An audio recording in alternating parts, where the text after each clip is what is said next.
잠언 22장 4절 말씀입니다. 겸손과 여호와를 경외함의 보상은 재물과 영광과 생명이니라. 아멘. 잠언 22장 4절은 하나님을 경외하는 자가 누리는 영과 육의 풍요로움과 명예, 그리고 하나님의 보호하심 속에서 얻는 장수와 영생의 복을 의미합니다. 먼저 여호와 경외함의 주요 보상 및 특징을 보면 재물과 영광이 주어진다는 것입니다. 하나님을 경외하고 겸손한 자에게는 부와 존귀가 따릅니다. 겸손과 여호와를 경외함의 보상은 재물과 영광과 생명이라고 말씀하는데, 결국 여호와를 경외하는 사람은 누구인가? 겸손한 자가 한다는 것입니다. 겸손하지 않는데 여호와를 경외하지 않겠죠. 겸손하지 않는 사람이 여호와를 경외하지 못하고 경외할 수가 없습니다. 겸손하다는 것은 자신이 혼자 살 수 없다는 그러한 마음의 자세입니다. 혼자 살 수 없다라는 것은 아내와 남편 없이 이러한 생각을 넘어서는 신의 보호함이 없으면 인생에서 무슨 일을 만날지 몰라, 이러한 생각을 한다는 것입니다. 신의 보호하심이 있어야 살 수 있다라는 것을 마음속에 근본적으로 가지는 사람을 뜻합니다. 겸손한 사람은요. 인생이 자기 뜻대로 되지 않지 않습니까? 교통사고 당하고 싶은 사람이 없습니다. 그러나 당할 수가 있는 것이죠. 겸손과 반대로 거만하고 자만하고 스스로 잘났다고 생각하는 사람이 여호와를 경외하지 않겠지요. 두 번째는 여호와 경외함의 주요 보상은 생명과 안전입니다. 생명을 얻고 위험으로부터 영혼을 지키며 장수하는 복을 누리게 된다는 것입니다. 이성과 감성, 우리가 우리 스스로를 관찰하고 생각할 수 있는 부분은 우리의 이성적인 부분, 우리의 감성적인 부분입니다. 그러나 우리의 영혼 속에는 하나님을 경외할 때에 우리의 영혼이 맑게 밝게 깨어 있을 수 있다는 것입니다. 우리의 영혼은 자기 자신도 잘 알지 못합니다. 하나님을 경외하는 가운데 우리의 영혼이 안전한 곳을 찾아다닐 수 있습니다.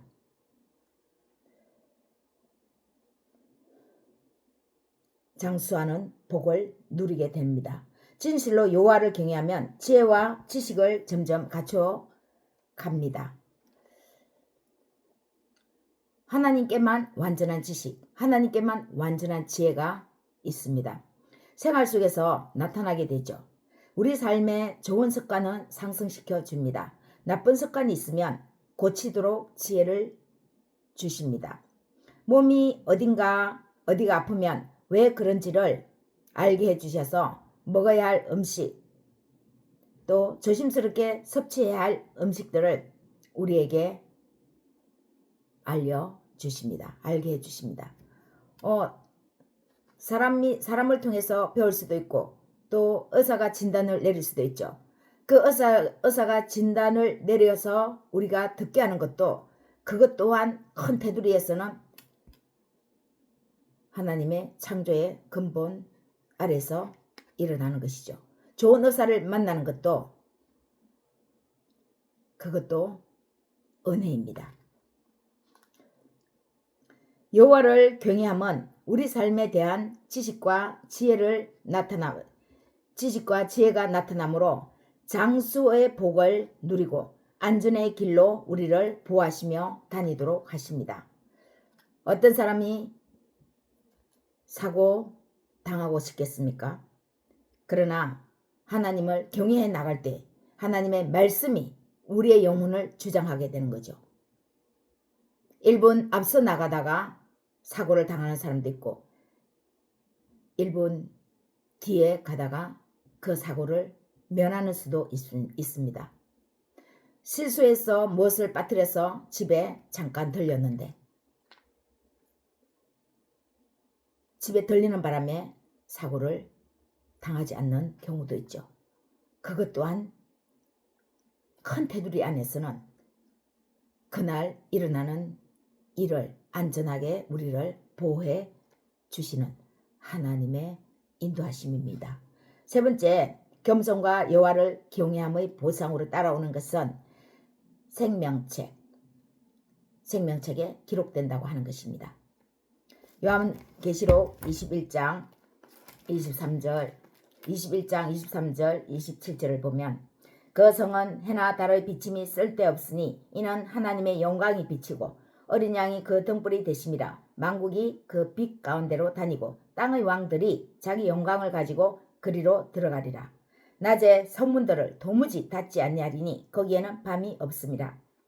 사람들이 만국의 영광과 존귀를 가지고 그리로 들어가겠고 무엇이든지 속된 것이나 가정한 일 또는 거짓말하는 자는 그리로 들어가지 못하되 오직 어린 양의 생명책에 기록된 자들만 들어가리라.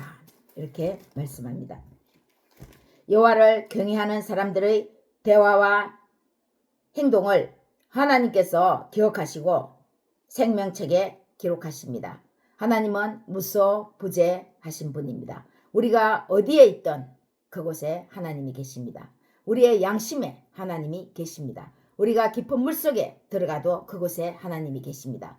외딴 섬에 우리가 숨어 있을지라도 거기에도 하나님이 계십니다. 무소부재하시는 분이십니다. 네 번째로 겸손과 여호와를 경외함의 보상으로 나타나는 것은 바로 지혜입니다. 지식이 아무리 있어도 그 지식을 지혜롭게 쓰지 못하면 지식은 오히려 습득한 것이 삶의 해가 될 수가 있습니다. 지혜가 있어야 그 지식을 올바른 데, 유익한 데, 다른 사람을 살리는 데 쓸 수 있는 거죠. 지혜, 바로 예수 그리스도입니다. 예수 그리스도가 어떤 분이십니까? 세상을 이기신 분이십니다. 세상의 근원이십니다. 창조자, 이 세상을 창조하시고 또 마지막 모든 창조의 근원이시고 창조의 마지막이십니다. 그분이 바로 예수 그리스도입니다. 예수 그리스도 안에서 창조의 지식을 얻는 것입니다. 창조자가 이루신 세상을 지혜롭게 살아갈 수 있게 하십니다. 여호와를 경외하는 것은 지혜의 근본이며 훈계와 종교의 길잡이가 된다는 것입니다. 지혜의 근본.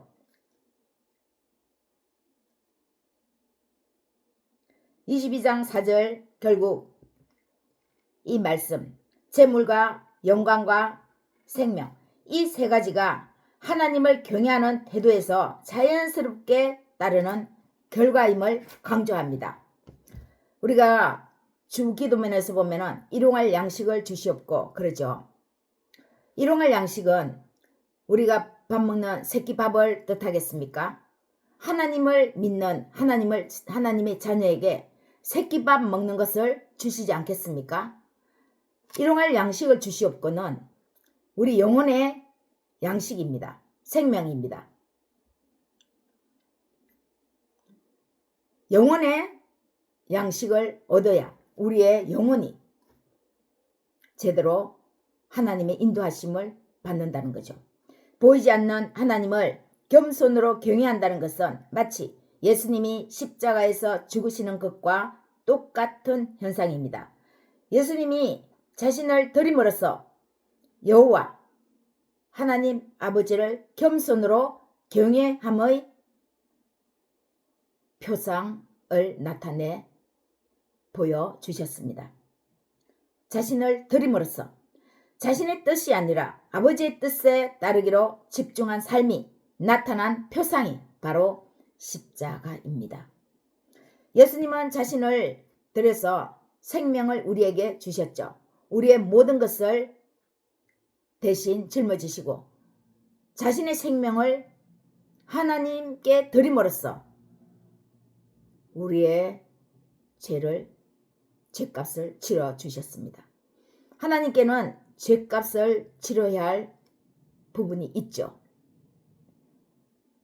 그 죄값을 예수님이 자신의 생명으로 대신하셨습니다. 그래서 우리는 값없이 이것을 예사롭게 생각하는데 값없이가 아닙니다. 값으로 매길 수 없는 그 값을 예수님이 우리를 대신해서 자신의 생명을 하나님께 지불하셨습니다. 그래서 예수님을 따라가는 데는 대가가 따릅니다. 우리의 삶의 고통이 따르죠. 그 고통을 예수님을 따라가는 데는 고통도 함께 오는데 사람들은 고통이 오는 것을 싫어합니다. 맹자도 예수님의 말을 인용하고 있습니다. 하늘이 장차 누구에게 큰일을 맡기려 할 때는 먼저 그 마음과 뜻을 흔들고 그 몸을 힘들게 하고 그 육체를 굶주리게 하고 그 생활을 공공하게 하여 하는 일마다 어지럽힌다. 이는 그의 마음을 두들기고 참을성을 길러 지금까지 하지 못했던 일을 잘할 수 있게 하기 위해서다 라고 인용합니다. 성경에서 요셉은 고생해야 할 아무런 이유도 없는 평범한 가정에서 태어나고 자랍니다. 그러나 요셉은 하나님이 주신 꿈이 원대했습니다. 그냥 평범하게 아버지 야곱 밑에서 자라면 아무런 어려움이 없습니다. 그러나 요셉은 그렇게 자라기에는 자신 안에 꿈이 아주 원대했습니다. 하나님이 요셉에게 주신 꿈이죠. 요셉은 평범하게 아버지 밑에서 농사짓고 그런 삶을 꿈꾸지 않았다는 것입니다. 하나님의 계획이 요셉에게 있었습니다. 평범하게 별 어려움을 겪지 않고는 이 원대한 꿈을 이루기에는 불가능하다고 하나님은 보신 것 같습니다. 평범한 가정에서 비범한 사람이 나올 수 있겠습니까? 평범한 가정에서 요셉이 하나님의 원대한 뜻을 이룰 수 있겠습니까? 한 번도 고생도 해보지 않은 곱디 고운 막내로서 그 하나님의 원대한 꿈을 어떻게 계획을 쫓아갈 수 있겠습니까? 자신의 가정도 제대로 이끌지 못하는데 나라의 큰 지도자가 될 수 없는 것과 같은 것이죠. 그래서 요셉 인생에 사람의 손이 관여할 수 있는 힘을 넘어서서 하나님이 친히 요셉 인생에 개입하시기로 작정하십니다. 바로 애굽에 팔려가는 노예 사건이죠. 형들에 의해 애굽으로 팔려가는 노예의 삶의 시작입니다. 노예로 팔려가서 거기에서도 그 환경에 적응합니다. 순응하는 거죠. 왜 내가 노예로 팔려왔어? 나는 노예로 팔려올 사람이 아닌데 억울해. 그것이 아니라 자신의 현실을 직시합니다. 그리고 그 직시한 현실에 순응합니다. 순응은 노예로서의 삶에 최선을 다한다는 것입니다. 그래서 순탄하게 인생이 나가는가 싶었죠. 잘 나가는가 싶었는데 누명을 쓰고 강간했다는 이유로 감옥에까지 들어갑니다. 그래도 요셉은 흔들리지 않았습니다. 자신이 생각해도 앞날이 불투명했지만 요셉은 하나님을 굳게 붙들고 그 믿음으로 자신의 인생을 생각합니다. 그래서 흔들릴 수가 없었습니다. 분명히 정도, 자루나 우루나 어떤 어려움이 있어도 노예로 팔려오는 그 환경 속에서도 흔들리지 않았는데 좌로나 우로나 치우치지 않고 하나님의 말씀을 따라서 앞으로 곧장 가는 그 정도를 걸었는데 왜 내가 또 여기 감옥에까지 왔지? 하나님의 뜻이 계시겠지. 이렇게 생각했을 것입니다. 하늘이 주는 재물과 영광과 생명을 받는 것이 쉽지 않은 일입니다. 대충 교회 다니고 교회 문턱을 들락날락 하면서 성경책을 들고 예배한다고 몇십 년을 그렇게 다녀도 그래서 재물과 영광과 생명이 하나님을 경외하는 보상으로 주어지는 것은 아니라는 것입니다. 하나님은 만홀히 여김을 받지 않으십니다. 우리의 안에 세세한 그 심령의 마음을 알고 세심하게 관찰하십니다. 하늘의 마음에 합해야 하나님께서 주시는 이 같은 재물과 영광과 생명을 보상받는 거죠. 십자가에서 죽기까지 하신 예수님과 함께 동행하는 삶입니다. 우리 몸은 여기 있지만 우리의 마음과 생각은 하늘의 뜻을 두고 살아가는 것입니다. 몸은 여기 있는데 생각은 하늘의 생각을 갖고 살아간다는 것 쉽겠습니까? 저도 한때는 부름받아 낯선 이모 어디든지 따라가리다 그런 찬송 하는 것도 조금은 마음에 자신이 없었습니다. 너무 이상한 데로 가라고 하면 어떡하지? 왜냐하면 그렇게 찬송은 불렀는데 순종하지 않으면 어떡하지 하는 마음이 생기는 것이죠. 조금 일이 어렵고 하는 일이 문제가 잘 풀리지 않으면 예수님과 함께 동행하기보다 자신의 이익을 앞세워 쉽게 넘어가는 사람에게는 이러한 보상이 주어지지 않습니다. 주어지는 보상이 아닙니다. 우리는 무덤에까지 내려가지 않았지만 우리의 생각이 우리의 마음이 실제로 무덤에까지 가는 것입니다. 예수님과 함께 그 무덤에까지 가고 예수님과 함께 부활하심을 얻는 것이죠. 예수님은 친히 자신의 생명을 들여서 십자가에서 죽으셨으니까 어쩌면 그것이 더 쉬울 수도 있습니다. 죽기 전까지는 너무나 고통스럽죠. 그러나 죽으면 아무 생각이 안 나는 것처럼 우리가 예수님과 같이 죽음으로 무덤에까지 내려가고 이 육신은 살아있으면 얼마나 힘들겠습니까? 차라리 죽는 것이 낫지 않겠습니까? 그래서 어쩌면은 우리가 더 예수님보다 힘들 수도 있습니다. 죽지 않고 살았는데 생각과 마음은 무덤으로 내려가야 되는 거죠. 다른 사람이 자신이 살기 위해서 자신의 이익을 앞세워 나아갈 때 그 이익을 포기하고 아무것도 가지지 않는 것입니다. 서로가 가지려고 다툼이 일어나면 이 십자가의 삶을 따라가는 사람은 그 이익을 포기하고 손해가 되더라도 뒤로 빠져야 하는 것이죠. 그 다툼 속에 들어가면 안 되는 것이죠. 살기 위해서 남을 짓밟는다면 십자가의 삶을 따라가는 사람은 이러한 사람은 남을 살리더라도 자신이 짓밟힘을 당하는 것을 택합니다. 그래서 알고도 당하기도 하고 모르기도 당하는 것이죠. 처음에는 모르고 당하겠죠.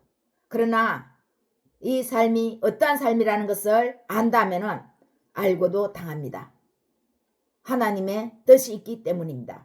요셉이 애굽의 총리가 되기까지 무수히 그 십자가의 죽음으로 얼마나 내려갔겠습니까?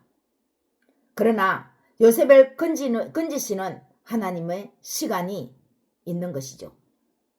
요셉 자신도 모르는 것입니다. 우리에게도 이 고난의 삶은 시간이 있는 것입니다. 하나님의 때가 있는 것입니다. 하나님은 우리에게 고난을 주십니다. 그러나 하나님이 우리에게 주시는 고난은 바로 우리에게 이런 삶을 주시기 위함입니다. 예수님이 자신의 생명을 들여서 우리에게 무엇을 주시려고 하신 것입니까? 하늘의 의죠. 하늘의 의를 우리에게 주시기 위해서 자신의 그 생명을 우리를 대신해서 하나님께, 아버지께